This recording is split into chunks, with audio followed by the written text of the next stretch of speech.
الحمد لله وكفى وسلام على عباده الذين اصطفى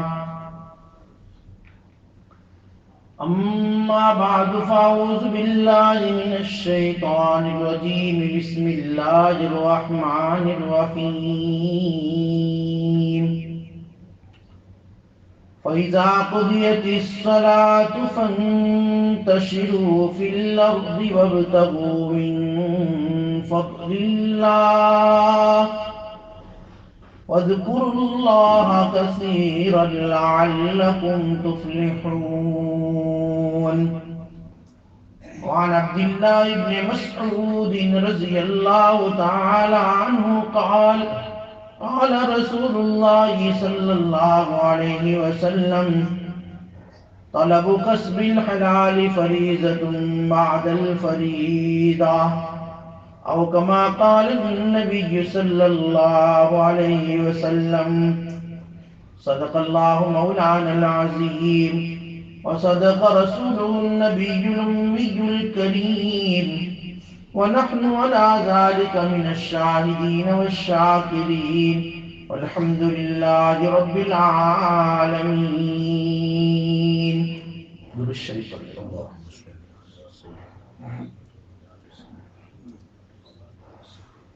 واجب الاحترام بزرگوں،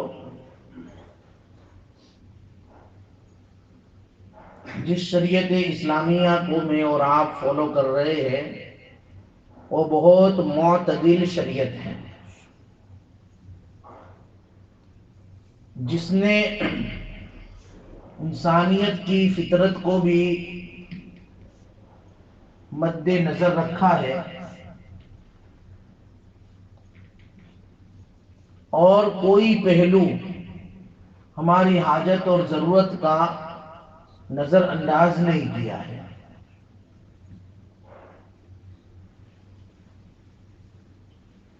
ہم دنیا میں آئے ہیں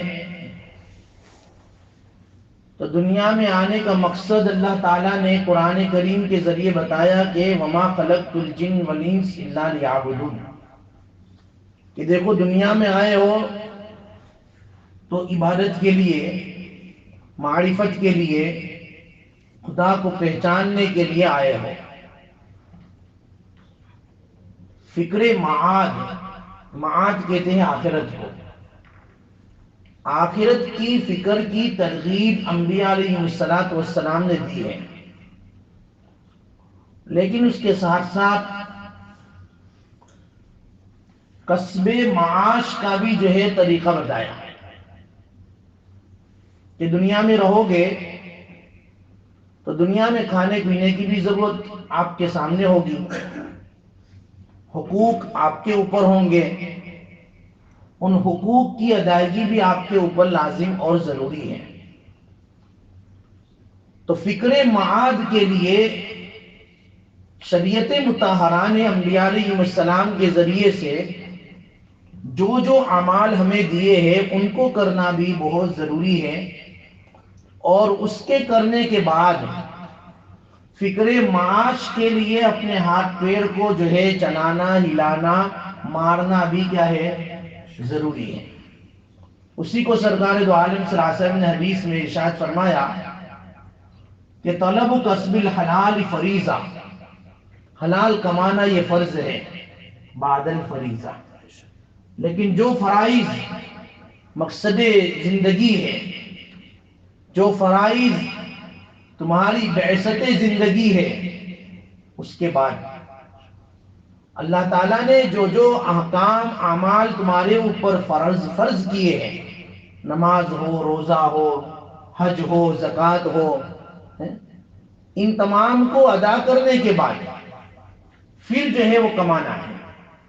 کمانے میں آدمی اتنا آگے نہ بڑھ جائے کہ جو مقصد ہے ہمارا دنیا کا اس کو ہم نظر انداز کر دیں، اور مقصد میں بھی آدمی اتنا زیادہ نہ لگ جائے کہ جو حقوق ہمارے ذمے ہیں آدمی اس کو ادا نہ کرے.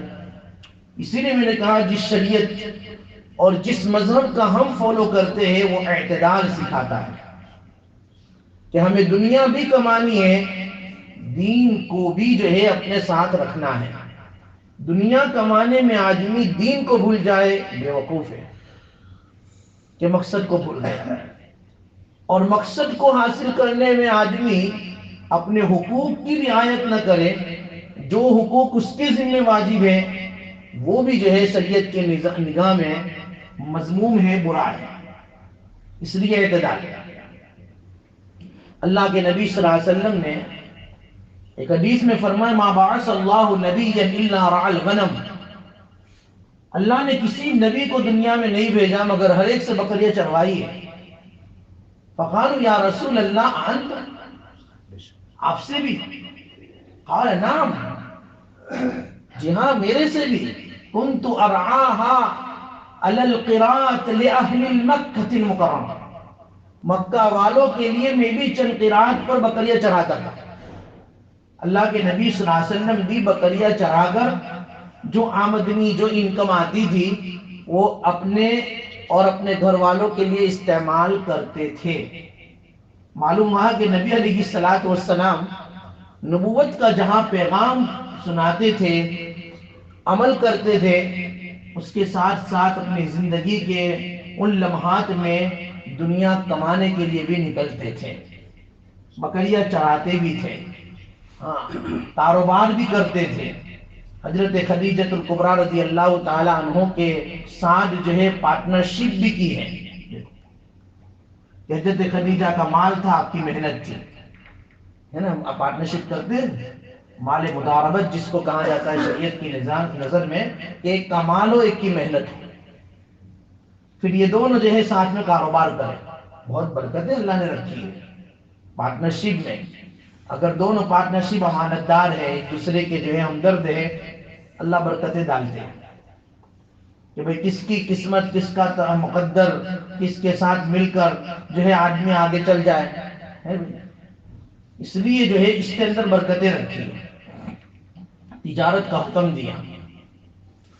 قرآن کریم کی آیت میں نے خطبے کے بعد پڑھی کہ فَإِذَا قُضِيَتِ الصَّلَاةُ، جب نماز جمعہ پڑھ لو، فَانْتَشِرُوا فِي الْأَرْضِ، زمین میں پھیل جاؤ۔ پھیل جاؤ کا مطلب یہ کہ تجارت کے لیے تلاش کرنے کے لیے نکل جاؤ حلال روزی، وَابْتَغُوا مِنْ فَضْلِ اللَّهِ، اللہ کے فضل کو تلاش کرو۔ اللہ کے فضل سے مراد رزق ہے کہ آدمی رزق تلاش کرے، رزق کمانا برا نہیں ہے، حب دنیا منع ہے، کسب دنیا منع نہیں ہے۔ الفاظ پہ غور کرنا، حب دنیا منع ہے، کسب دنیا منع نہیں ہے۔ آدمی دنیا کی محبت اپنے دل میں پیدا کر لے، یہ بہت ہی بری چیز ہے، حب الدنیا رأس کل خطیہ۔ لیکن کسب دنیا، آدمی اپنی ضرورت پورا کرنے کے لیے، جو ہے دنیا کمانے کے لیے، حلال روزی استعمال کرنے کے لیے، حلال روزی حاصل کرنے کے لیے آدمی ہاتھ پیر مارتا ہے، کبھی جاب کرتا ہے، کبھی شوق کرتا ہے، کبھی یہاں سے کبھی وہاں سے مال لا کر فروخت کرتا ہے، بری چیز نہیں ہے، کرنی چاہیے۔ خود نبی نے کی ہے، تو خود نبی نے کی ہے، اس لیے کہ ضروری نہیں ہے کہ بھئی عالم ہو تو وہ جو ہے کاروبار نہیں کر سکتا ہے، تجارت نہیں کر سکتا ہے۔ آج اس کو جو ہے ہمارے معاشرے میں بہت ہی بری نظر سے دیکھتے ہیں، عالم تھے نا جاب کرے، عالم تھے نا تو دکان کھولے، نبی نے کیا ہے جاب، نبی نے شاپ جو ہے کھولی ہے، تجارت کا مال لے کر جو ہے ملک شام جاتے تھے، وہاں سے آتے تھے، بلکہ اللہ کے نبی فرماتے کہ ہر نبی نے جو ہے جاب کیا ہے، بکریاں چرائیے، ہر نبی نے جو ہے کاروبار کیا ہے، کیونکہ ہر ایک کے ساتھ پیٹ لگا ہوا ہے، ہر ایک کی ضرورتیں ہیں، ہر ایک کے ساتھ جو ہے اپنا ایک دنیا کا ایک عمل ہے، اور ان کے بال بچے ہیں، رشتہ دار ہیں، جس طرح تم کو ضرورت ہے ایسا ان کو بھی ضرورت ہے۔ اس لیے شریعت مطہرہ نے رزق حلال کو کیا کہا ہے؟ فرض کہا ہے۔ طلب الحلال واجب علی کل مسلم، حدیث میں یہ بھی ہے، حلال کمانا ہر مسلمان کے اوپر واجب ہے، ہر مسلمان پر واجب ہے۔ ہاں، صحابہ کرام بیٹھے ہوئے تھے، اللہ کے نبی صلی اللہ علیہ وسلم بھی بیٹھے ہوئے تھے، ایک صحابی دوڑ کر کوئی چیز لے کر جا رہے تھے، آ رہے تھے، جا رہے تھے، آ رہے تھے، مطلب یہ کہ وہ بھئی رزق کے لیے ادھر ادھر دوڑ رہے تھے۔ ان میں سے ایک صحابی نے کہا کاش یہ اپنی جوانی، کاش اپنی یہ طاقت دین کے بارے میں استعمال کرتا. اتنی محنت جو یہ کر رہا ہے بھائی اللہ کے دین کے لیے کرتا، عبادت کرتا تو اس کو کتنا ثواب ملتا. اللہ کے نبی نے سن لیا. آپ علیہ الصلوۃ والسلام نے فرمایا کہ بھائی دیکھو یہ دور دھوپ کر رہا ہے رزق حلال کے لیے، تو وَهُوَ فِي سَبِيلِ اللَّهِ، یہ بھی اللہ کے راستے میں ہے، اس پر بھی اس کو ثواب مل رہا ہے. یہ نہیں کہ نماز پڑھنے پر ہی ثواب ملتا ہے، قرآن پڑھنے پر ہی ثواب ملتا ہے، 3 دن لگانے سے ہی ثواب ملتا ہے. نہیں، رزق حلال کمانے سے بھی ثواب ملتا ہے. کہ بھئی یہ اس لیے کما رہا ہے تاکہ کسی کے سامنے ہاتھ تو نہ پھیلانے پڑے. یہ اس لیے کما رہا ہے کہ اپنی بیوی بچوں کا نان نفقہ جو اس کے ذمہ ہے وہ اس کو ادا کر سکے، اپنی بیوی بچوں کے کھانے کا انتظام کر سکے، اپنے والدین جو بوڑھے ہو چکے ہیں ان کی مدد کر سکے، اپنے بھائی اپنے بہنوں کی جو ہے خبر گیری کر سکے. اس لیے کما رہا ہے. وہ اس لیے کما رہا ہے کہ اگر میرے پاس اور زیادہ آیا میں اپنے پڑوسیوں کے اوپر کیا کروں گا، احسان کروں گا، ان کے ساتھ اچھا سلوک کروں گا، ان کو بھی جو ہے اپنا بنایا ہوا کھانا پیش کروں گا. یہ اس لیے کما رہا ہے. اللہ کے نبی صلی اللہ علیہ وسلم نے کتنی بڑی فضیلت بتائی. حضرت ابو ہریرہ کی روایت ہے کہ قال رسول اللہ صلی اللہ علیہ وسلم من طلب الدنیا حلالا استعفافا عن المسألہ وسعیا على اہلی وتعطفا على جاری لقی اللہ یوم القیامہ ووجهه مثل القمر لیلۃ البدر. اللہ اکبر. جو اس لیے حلال کماتا ہے کہ کسی کے سامنے ہاتھ نہ پھیلانے پڑے، وہ اس لیے حلال کماتا ہے اپنے اہل و عیال پر خرچ کرے، وہ اس لیے کماتا ہے کہ وہ اپنے پڑوسی کے ساتھ حسن سلوک کر سکے. اللہ کے نبی فرماتے ہیں قیامت کے دن اللہ تبارک و تعالیٰ سے جب اس کی ملاقات ہوگی تو اس کا چہرہ ایسا چمکتا ہوگا جیسے کہ بدر کا چاند چمکتا ہے، جیسے کہ جو ہے 14ویں کا چاند چمکتا ہے. اس کا کیسا روشن اور چمکدار چاند ہوتا ہے، ایسا اس کا چہرہ روشن دار ہوگا. اس پر کہا حلال کمانے پر یہ فضیلت بیان فرمائے. اس لیے حلال کمانے میں ہماری نیت کیا ہو گئی، کسی کے سامنے ہاتھ نہیں پھیلائیں. ہماری کمانے کی نیت کیا ہو، اپنے اہل و عیال پر خرچ کریں گے. اور کمانے کی نیت کیا ہو، اپنے پڑوسی کے ساتھ اس نے سلوک کریں گے. پڑوسی کے ساتھ اس نے سلوک، اپنے رشتہ داروں کے ساتھ اس نے سلوک، اپنے تعلق والوں کے ساتھ اس نے سلوک.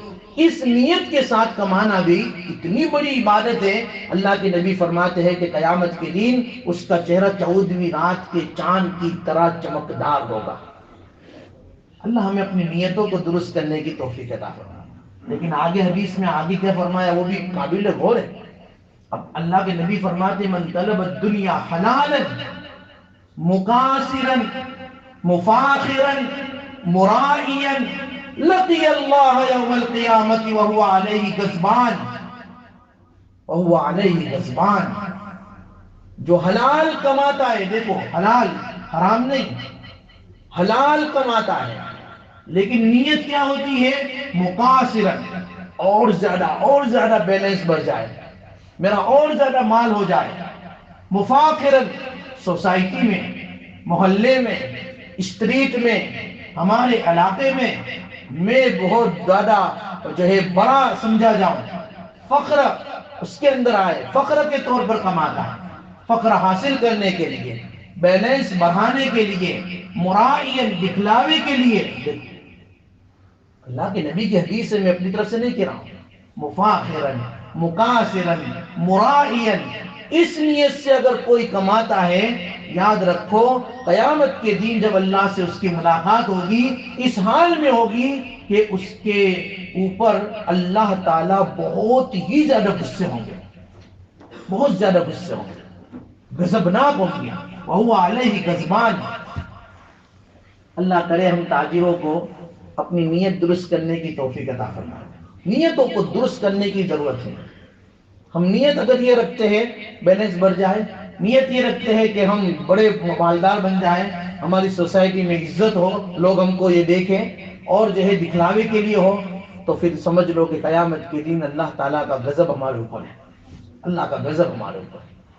ہر ایک نے کمایا ہے، نبیوں نے کمایا ہے۔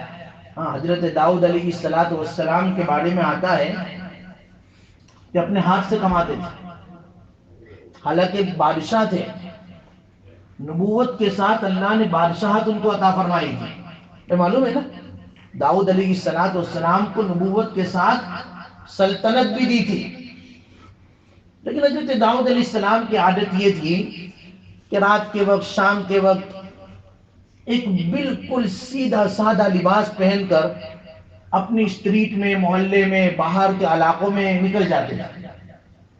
فاخرانہ لباس نہیں، بادشاہانہ شاہانہ لباس نہیں، بس ایسے معمولی کپڑے پہن کر نکلتے تھے، اور نکل کر ہر ایک کو پوچھتے تھے کہ بھئی یہ بادشاہ کا کیا حال ہے؟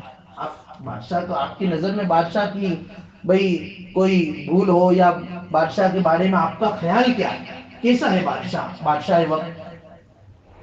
اب ظاہری بات ہے بھئی، بادشاہ ہوتا ہے، کچھ نہ کچھ تو اس کے اندر اونچ نیچ ہوتی ہے۔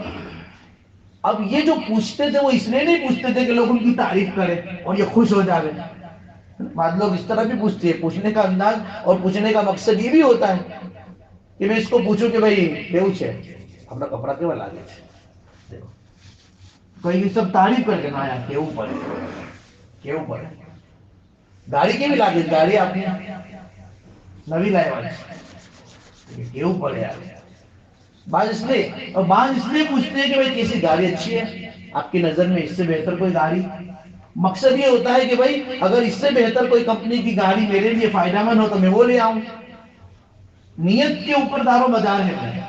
داؤد علیہ السلام کی نیت یہ تھی کہ میں پوچھوں اور میرے اندر جو کمی ہو اس کمی کو میں اصلاح کروں، اس کمی کی اصلاح کروں، اس کو میں سدھاروں، اس لیے پوچھتے تھے۔ اللہ تبارک و تعالیٰ نے ایک فرشتے کو انسانی شکل میں بھیجا، وہ بھی جا رہے تھے۔ حضرت داؤد علیہ السلام نے ان کو بلایا، دیکھا کہ کوئی نیا ماڈل ہے، کیسا ہے بخیریت سے؟ ہاں، یہ داؤد ہے، داؤد ابھی جو بادشاہ وقت ہے، اس کے بارے میں آپ کا کیا خیال ہے؟ آپ کی نظر میں وہ کیسا ہے؟ بہت اچھا۔ فرشتے نے کیا کہا؟ بہت اچھا ہے، اگر ایک اس کے اندر، ایک جو اس کے اندر صفت ہے یا ایک اس کے اندر جو کمی ہے وہ اگر اس کو پورا کر لے تو اور زیادہ اچھا ہو جائے۔ اچھا، اس کے اندر کیا کمی ہے؟ کہ بادشاہ تو اچھا ہے، حکومت تو انصاف کے ساتھ چلاتا ہے، لیکن جو ہے بیت المال سے جو ہے وہ اپنا وظیفہ لیتا ہے، بیت المال سے اپنا وظیفہ لیتا ہے۔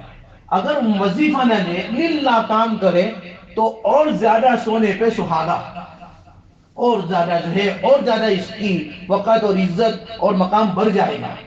یہ ایک کمی ہے اس کے اندر کہ وظیفہ فن میں سے لیتا ہے، کمیونٹی کا جو فن ہے اس میں سے لیتا ہے، حالانکہ لینے میں کوئی حرج نہیں ہے۔ بادشاہ ہے اور کمیٹی کے لیے، کمیونٹی کے لیے اپنی ذات کو اور اپنے وقت کو فارغ کیا ہے تو مسئلے کے اعتبار سے تو کوئی حرج نہیں ہے، لیکن نبی کی تربیت براہ راست اللہ کرتے ہیں کہ بھئی اتنا بھی موقع عوام کو نہ ملے، اس لیے اللہ تعالیٰ فرشتے کے ذریعے تربیت فرما رہے ہیں۔ فوراً جو ہے دل پر چوٹ لگی کہ بات تو پتے کی گیا، بات تو پتے کی ہے۔ گئے گھر پر، مصلی بچھایا، اللہ سے دعا کی، اے اللہ تو نے مجھے سب کچھ عطا فرمایا، سلطنت بھی ہے، نبوت بھی ہے، ایک ہنر بھی عطا فرما دے، اور ہنر اس لیے میں مانگ رہا ہوں تاکہ میں وہ کام کر کے میں اپنی ضرورت اور اپنے اہل و عیال کی ضرورت پوری کر سکوں۔ اپنے اور اپنی اہل و عیال کی ضرورت کے لیے مجھے بیت المال میں سے فن اور وظیفہ نہ لینا پڑے، اس لیے میرے اللہ میں آپ سے کوئی ہنر کا سوال کرتا ہوں کہ مجھے ہنر عطا فرما دیجیے۔ اللہ تبارک و تعالیٰ نے ان کو ہنر دے دیا زرہ بنانے کا۔ نبی تھے نا، اور نبی ہاتھ اٹھاتے دعا کے لیے تو وہ کبھی رد نہیں ہوتی ہے، قبول ہی ہوتی ہے۔ دے دیا اللہ نے زرہ بنانے کا ہنر۔ زرہ بھئی وہ بختر ہوتا ہے نا جو جنگوں کے اندر پہنا جاتا تھا، اس زمانے میں جنگ اور لڑائی بہت ہوتی تھی اور ہر ایک کو اس کی ضرورت ہوتی تھی، ایک جو ہے اس کی مارکیٹ تھی، اور لوگوں کو اس کا جو ہے بہت ہی زیادہ اس معاشرے میں، اس بازار میں اس کی بہت ویلیو تھی. اللہ نے وہی ہنر ان کے ہاتھوں میں دے دیا. اور پھر زرہ بنانا، یہ تو بھائی لوہے سے بنتی ہے، تو لوہے کو اللہ تعالیٰ نے ان کے ہاتھ پر نرم کر دیا، یہ معجزہ دے دیا تاکہ کوئی مشینری لانے کی ضرورت نہ پڑے. ورنہ زرہ بنانے کے لیے پھر لوہے کی مشین لانی پڑے، تو مشین لانا بھی، وہ بھی اتنی بڑی جو ہے قیمت کہاں سے لائیں گے.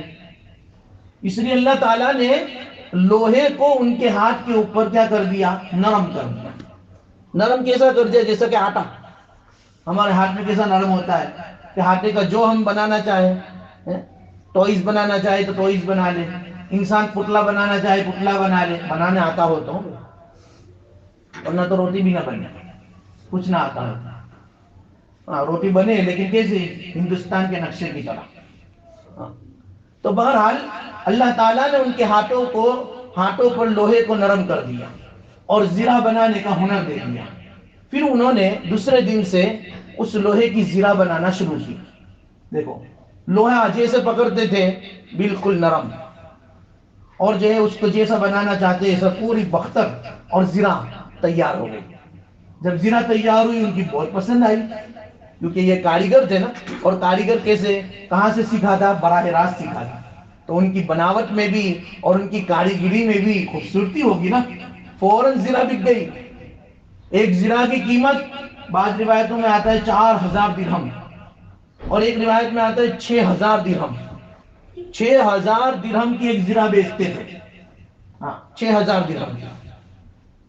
اب 6000 کی زرہ بیچتے تھے، اس میں سے وہ یہ کرتے تھے کہ 2000 جو ہے وہ اپنے خرچے کے لیے نکالتے تھے، 2000 مٹیریل کے لیے، اور 2000 جو بچتے تھے وہ جو ہے فقراء بنو اسرائیل میں، بنو اسرائیل کے جتنے فقراء تھے ان وہ فقراء بنو اسرائیل میں اس جو ہے 2000 درہم کو خرچ کر دیتے تھے. یہ ان کا جو ہے بھائی، ایک 2000 اپنے، 2000 اس کے، 2000 ان کے، بالکل صاف ہی صاف.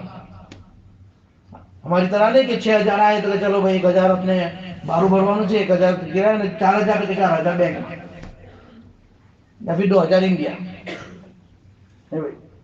بیلنس کرنے کا ہمارا بہت رواج ہے، اور بیلنس کرتے رہتے ہیں اور کرنے کے بعد دیکھتے رہتے ہیں روزانہ. اب تو آن لائن ہو گیا. اَيَحْسَبُ أَنَّ مَالَهُ أَخْلَدَهُ اَيَحْسَبُ أَنَّ مَالَهُ أَخْلَدَهُ، کیا خیال کرتا ہے کہ یہ مال تیرے پاس ہمیشہ رہے گا؟ مَالًا وَعَدَّدَ، مال کو گنتا رہتا ہے، گنتا رہتا ہے. گنتا رہنے کا مطلب ہے کہ دیکھتا رہتا ہے کہ بھائی کیسا بیلنس برابر ہے. ہاں برابر ہے، چلو. مَالًا وَعَدَّدَ اَيَحْسَبُ أَنَّ مَالَهُ أَخْلَدَ. کلا، قرآن کیا کہتا ہے؟ کلا، ارے قارون کے پاس نہیں رہا، تیرے پاس کہاں سے رہے گا؟ قارون کا خزانہ اتنا بڑا تھا کہ اس کے خزانے کی چابیاں بڑے بڑے طاقتور اٹھایا کرتے تھے. اس کے پاس 1 درہم باقی نہیں رہا. وہ تیرا بینک بیلنس کتنا ہاتھوں میں گن جائے، کمپیوٹر میں اور کیلکولیٹر میں آ جائے اتنا حساب تیرا ہے بینک بیلنس. ارے ان کے پاس تو اتنا تھا کہ کوئی کمپیوٹر اور کیلکولیٹر میں نہیں آ سکتا تھا. ان کا حساب اتنا تھا، لیکن ان کے پاس بھی نہیں رہا، اور میرے پاس بھی نہیں رہے گا، آپ کے پاس بھی نہیں رہے گا. ہر ایک کو دنیا سے جانا ہے، یہاں رکھ کر جانا ہے. کمانا ہے، کمانا منع نہیں ہے. میں نے کہا نا، حب دنیا منع ہے، کسب دنیا منع نہیں ہے. کماؤ لیکن حلال کماؤ. ہاں حلال کماؤ. تو حلال کماؤ گے تو تمہیں بھی سکون ملے گا، تمہاری اولاد کو بھی سکون ملے گا. کر تو بھی ترقی دنیا میں، کر تو بھی ترقی دنیا میں، اسباب تجارت پیدا کر. قارون کی دولت ٹھکرا دے، عثمان کی دولت پیدا کر. عثمان کی دولت ہوگی نا تو پھر سکون آئے گا. حلال روزی ہوگی نا تو نمازوں میں جو ہے دل لگے گا. حلال روزی ہوگی تو قرآن کھولنے کا جو ہے شوق ہوگا. اور حرام روزی ہوگی، خدا پاک کی قسم، اذان ہو رہی ہوگی، مسجد کے پاس سے گزرتے ہوں گے، مسجد میں آنے کی توفیق نہیں ہوگی، فرض نماز پڑھنے کی توفیق نہیں ہوگی. کیا تم نفل اور سنتیں پڑھو گے؟ کیا تم جو ہے قرآن کی تلاوت کرو گے؟ اور کیا تم تسبیحات پڑھو گے؟ ارے فرض پڑھنے کے لالے پر جائیں گے اور تم یوں سمجھتے ہو کہ ہم نماز پڑھنے نہیں آتے. ارے تم نماز پڑھنے تم نہیں آتے نہیں، اللہ تمہیں نہیں لاتے. عبادت کا دار و مدار جو ہے نا وہ دولت پر ہے.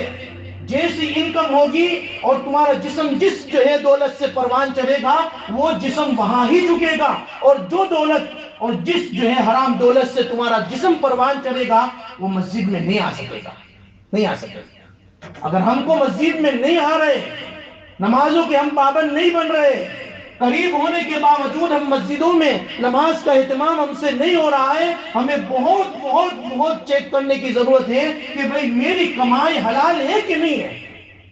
اپنی کمائی کی طرف نظر کرو خدا کے واسطے۔ اگر جو ہے کمائی ہوگی، حلال ہوگی، سکون دنیا میں بھی آخرت میں بھی، اور اگر حرام کمائی ہوگی دنیا میں بھی جو ہے بے چین رہو گے اور آخرت میں بھی سپاتے ہیں، آخرت میں۔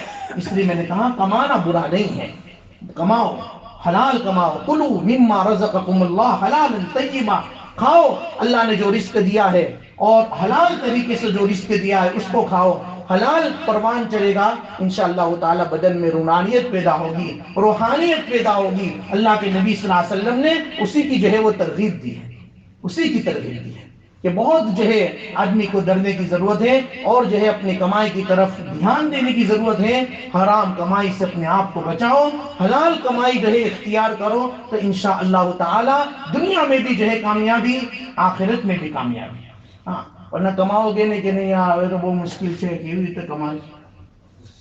اس لیے حضرت لقمان نے، ایک منٹ صرف، حضرت لقمان نے اپنے بیٹے کو کہا تھا کہ دیکھ بھائی تنگ دست مت رہنا، کمانا، اگر تو نہیں کمائے گا تو تنگ دستی کی وجہ سے تین چیزیں تیرے اندر پیدا ہو جائے گی۔ ایک تو دینی کمزوری پیدا ہو جائے گی، علمی کمزوری پیدا ہو جائے گی، بے مروتی پیدا ہو جائے گی، اور سب سے بڑی بات یہ ہے کہ معاشرے میں تو ذلیل اور حقیر سمجھا جائے گا۔